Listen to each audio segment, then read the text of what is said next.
저희 회사만 보더라도 심각한 부서들은 8명에서 10명이 근무하던 부서가 지금 3명만 근무하는 곳도 있습니다. 그러면 그건 뭐 치명적으로 안전에 위협을 느끼게 될 수밖에 없는 거고요. 뭐 일주일에 몇 명씩 계속 지금 아직도 회사를 떠나고 있는 그런 상황입니다. 어떻게 될지 모르겠지만 지금 3공장이 아닌 다른 공장이 하게 된다면 좀 심각한 사안으로 다가올 수 있거든요. 가만히 있는 인원보다 움직이는 인원이 더 많아질 수 있는 상황입니다. 그렇게 되면은 구조조정은 필수적으로 올 수밖에 없다고 저희는 조합은 생각을 하고 있기 때문에 고용 안정이 최우선이라고 보고, 워낙 지금 뭐 석유화학이 어렵다는 이유 하나만 지금 뭐 이야기를 하다 보니까 저희들이 어디다 하소연할 수가 없는 게 지금 실정이거든요. 현장의 목소리를 전혀 안 들어주고 있기 때문에 고용 불안은 계속 될 거라고 보고 있고요. 주변 사람들이 얘기하는 것만 봐도 지금 여수 산업단지 큰일 났다. 실제로 여수 산단에 이제 취업이 어렵다고 느껴지게 되면서 다른 지역에도 이제 눈을 돌려야 되지 않을까 하는 마음입니다. 요즘 공단이 너무 경기가 안 좋잖아요. 그래서 많은 분들이 오시질 않아서 자영업자들은 굉장히 고민이 많습니다. 2층은 사용을 많이 못해요. 왜냐면 방이 텅텅 비어 있어요. 2층은. 이 모든 상권들이 다 문 닫는 건 엄청 많아요.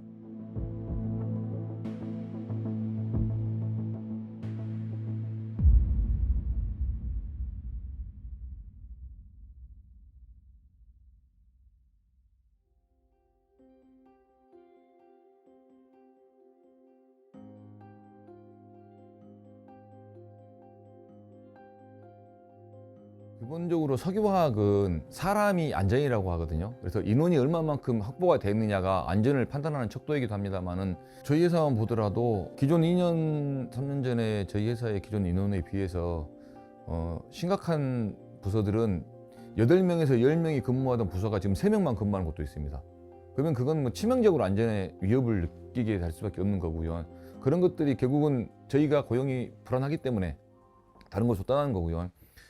저희 공장이 얼마만큼의 규모로 감산이 될지 모르기 때문에 그런 것들에 대해서 지금 가동 정지에 있는 상공장뿐만이 아니고 1공장, 2공장에 있는 조합원들도 상당히 불안해하고 있는 건 사실이고요. 저도 여러 번 연락을 받고 이런 뭐 SNS를 통해 가지고 저한테 질의도 하고 그럽니다만은 아주 심각하게 그런 것들을 느끼고 있는 거고, 그러다 보니 이직률이 계속 높아지고 뭐 일주일에 몇 명씩 계속 지금 아직도 회사를 떠나고 있는 그런 상황입니다. 그런데 그분들이 대부분 같은 석유화학에 있는 뭐 정유사 쪽으로 가는 분도 많이 계시고요. 그렇지 않으면 뭐 철강, 자동차, 반도체 업종을 가리지 않고 전부 다 그쪽으로 다 이직을 하고 있는 그런 상황이라 매우 심각한 상황이라고 볼 수 있겠습니다.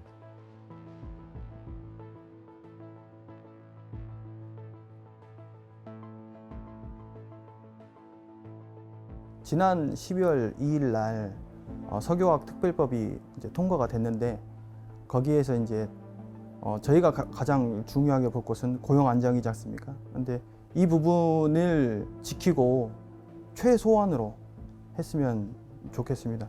저희 지금 아시다시피 어떻게 될지 모르겠지만 지금 3공장이 아닌 다른 공장이 이제 하게 된다면 그 사안은 저희 조합과 저희 회사 조합원들한테는 좀 심각한 사안으로 다가올 수 있거든요. 잘못하다가는 가만히 있는 인원보다 움직이는 인원이 더 많아질 수 있는 상황입니다. 그렇게 되면은 구조조정은 필수적으로 올 수밖에 없다고 저희는 조합은 생각을 하고 있기 때문에 고용 안정이 최우선이라고 보고, 그 세부 사항을 이제 정부와 회사, 조합 이런 부분들이 같이 합심해 가지고 나중에 내년 상반기 때인가 그때 시행령을 제정을 한다고 하는데, 그때 이런 요구 사항들이 다 잘 들어가서 안정화했으면 좋겠습니다.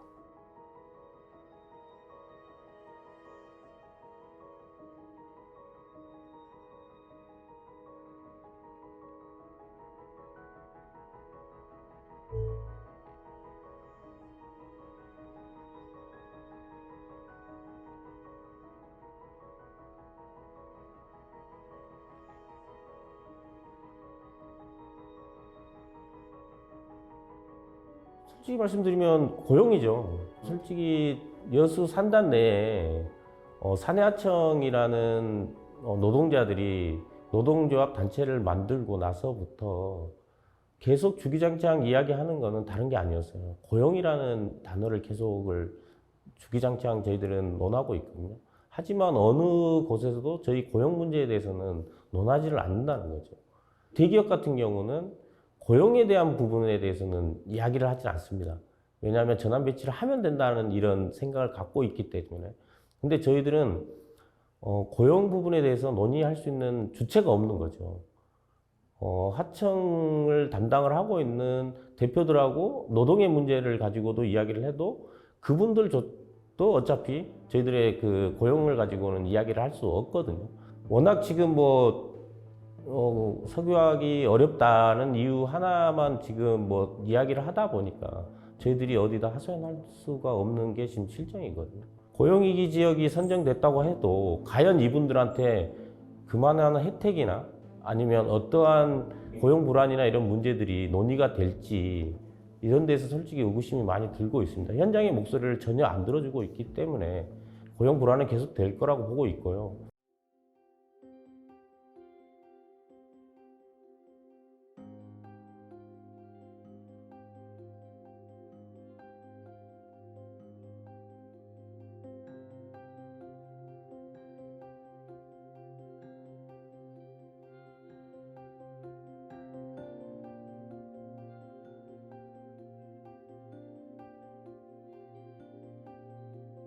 제가 21년 됩니다.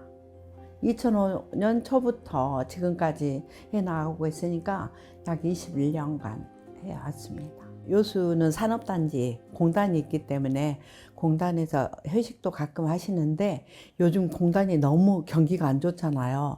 그래서 많은 분들이 오시질 않아서 저희 자영업자들은 굉장히 고민이 많습니다. 근데 지금 현재는 연말이라 그럭저럭 이제 해 나가고 있는데 1월, 2월, 특히 2월 달은 구정든 달이라 너무 경기가 안 좋을 텐데 걱정이 지금 많습니다. 저희가 아래층, 2층까지 있는데요.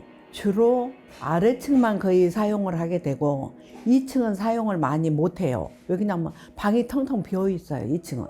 그래서 2층까지 꽉 차야 되는데 저희가 잘하게 되려면. 근데 지금은 거의 아래층만 하고 2층은 지금 비일 때가 많아요. 경기가 너무 안 좋으니까 어쩔 수 없는 거예요. 기가 좋았을 때는 어느 정도였어요? 아래층, 2층 꽉 찼죠. 꽉 차고 직원들이 아래층도 많고 2층도 많고 주방에도 많고 그런데 점점 인원을 줄여갔어요. 점점 줄여나가면서 지금도 요즘도 인건비가 많이 올랐잖아요. 그러니까 경기는 안 좋은데 인건비는 올랐고 되도록이면 다 모든 상가들이 인건비는 줄여가는 상태예요. 석유화학 단지가 저조하게 됨으로써 이 모든 상권들이 다 저조해 죽어가고 있어요. 그리고 문 닫은 집도 많고 새로 생기는 것도 많은데 문 닫는 것도 엄청 많아요. 우리 요수 산단이 경기가 안 좋다 보니까 이 모든 분들이 또 광양이니 울산이니 타 지역으로 많이 빠져나가요. 그러면 요수시가 인구가 줄어들잖아요. 앞으로 무슨 정말 적극적인 대책이 있어야 될 것 같고요. 그래야지 우리 요수시가 인구도 늘어날 것 같고 그렇습니다.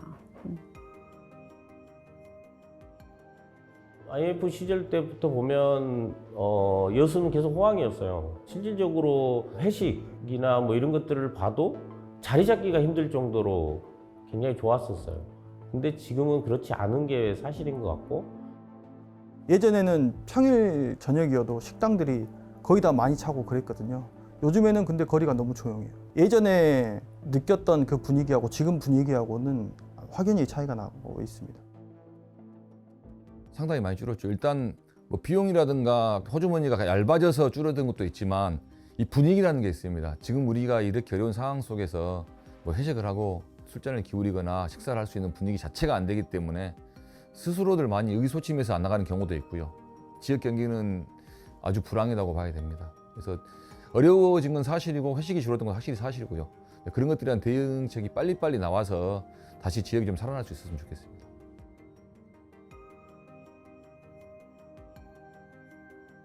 생계의 터전 산업단지이라고 말을 해도 과언이 아닐 것 같습니다. 근데 이제 산업단지의 대기업들뿐만 아니라 대기업에 따르는 밑에 중소기업들이 줄줄이 문을 닫고 있는 상황에서 대기업이 하나의 대기업이 나간다고 하면 그 밑에 딸려 있는 중소기업들은 굉장히 타격을 많이 받거든요. 그러면 그 직격탄은 저희 상가 쪽 이런 상권에 바로 오고 그럴 것 같습니다. 흥국상가는 여수에서 제 자부심에는 제일 큰 상가라고 할 수 있는데요. 그 정부와 여수시에 좀 바라는 점이 있는데, 만약에 이제 이 산단이 자꾸 문을 닫는다고 해서 손을 놓고 있을 게 아니라 그 산단을 활용할 수 있는 뭐 다른 공장이라든지 다른 기업을 유치시켜서 빨리 좀 재활성화 시켜서 빨리 우리 저 상권에도 도움이 될 수 있는 그런 상황이 됐으면 좋겠습니다.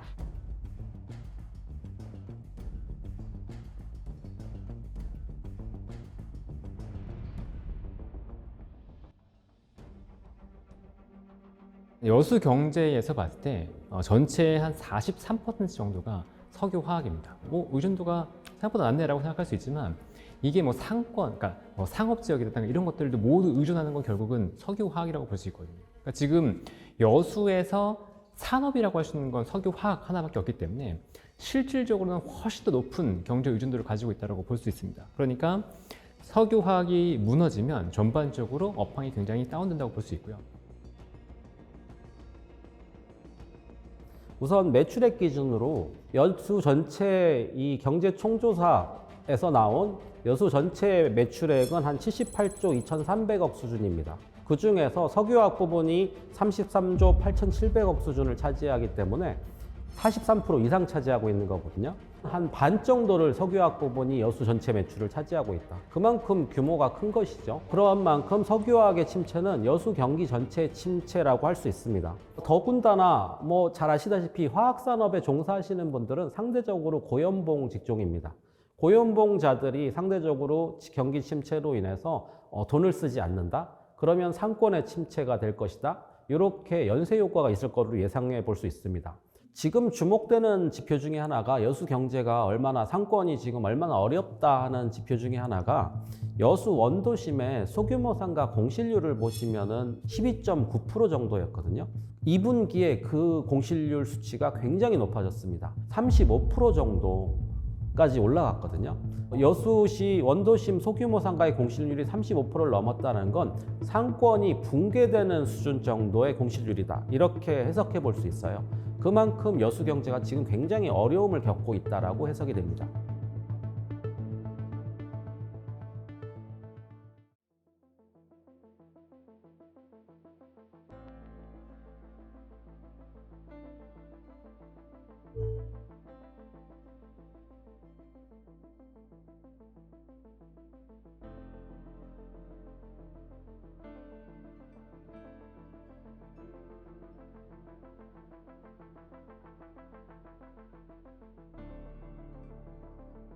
저는 전남대학교에서 석유화학 소재공학을 전공하고 있고요. 현재 4학년 학부생으로서 진로는 이제 대학원 진학을 목표로 하고 있습니다. 대학원에 진학하게 된 계기는 제가 학부연구생을 하면서 연구와 굉장히 잘 맞구나 싶어서 지원하게 되었지만은 주변 제 동기나 선배들을 보면은 산단에 취업을 하지 못하니 이제 석사 학위를 소지한 후에 연구자로 취직을 하기 위해서 그렇게 대학원에 진학하는 사례들도 종종 있었습니다. 5년 전에 제가 이과를 지원을 했을 때는 저 또한 이제 산단에 취업을 하고 싶다는 영향을 많이 받았기 때문에 석유화학 소재공학과인데 당연히 산단을 타겟팅으로 만들어진 학과겠구나 싶어서 지원했지만은 실제로 이제 학년이 올라가면서 산단이 어두워지면서 저 또한 진로를 다른 곳으로 바라보게 됐던 것 같습니다. 그때 당시에는 여천 NCC가 여수에서 가장 유명하고 가장 크고 그런 회사이기 때문에 여천 NCC 혹은 정유회사 쪽을 저도 생각을 했었던 것 같습니다. 주변 사람들이 얘기하는 것만 봐도 지금 여수 산업단지 큰일 났다.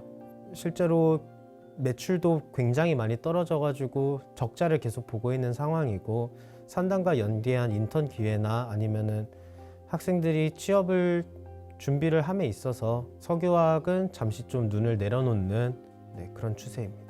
지역 대학생들에게는 이제 특히 화학공학이나 신소재공학을 전공한 학생들은 당연히 산단이 여수에 남은 마지막 이제 취업을 할 수 있는 마지막 공간이었고요. 근데 산단 분위기가 이렇게 어둡다 보니 학생들이 이제 외부로 시선을 많이 돌리고 있는 추세입니다.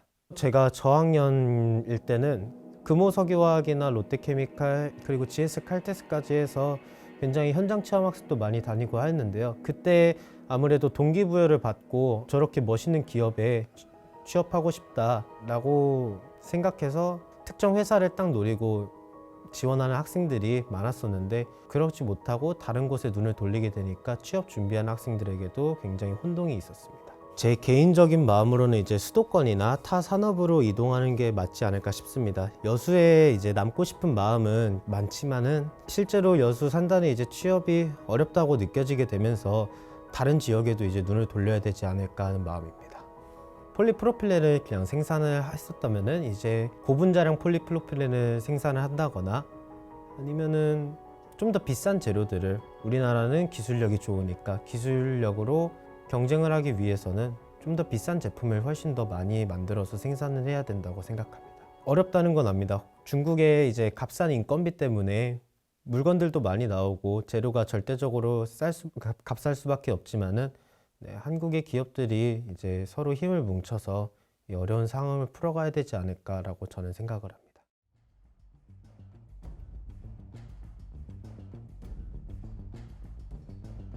고용 구조도 이 석유화학에만 의존한다고 하면 지방의 상권도 석유화학에 따라서 부침이 있을 수밖에 없거든요.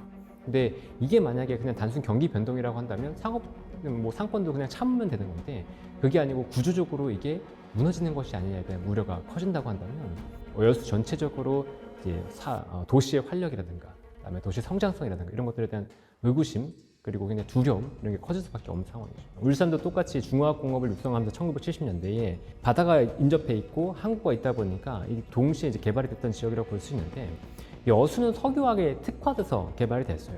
그리고 울산 같은 경우에는 자동차와 조선, 석유화학이 같이 이제 발달했기 때문에 어느 산업이 약간 침체를 겪는다고 하더라도 울산은 또 버틸 수 있는 체력이 있었거든요. 근데 지금 여기 여수 같은 경우에는 석유화학에 대한 의존도가 지나치게 높다 보니까 석유화학이 힘들어지니 굉장히 어려워진 도시가 돼버린 거죠. 그러니까 대체 산업에 대한 준비가 미리 되어 있었으면 나았을 텐데 이 후방 산업의 연결이 좀 적어요.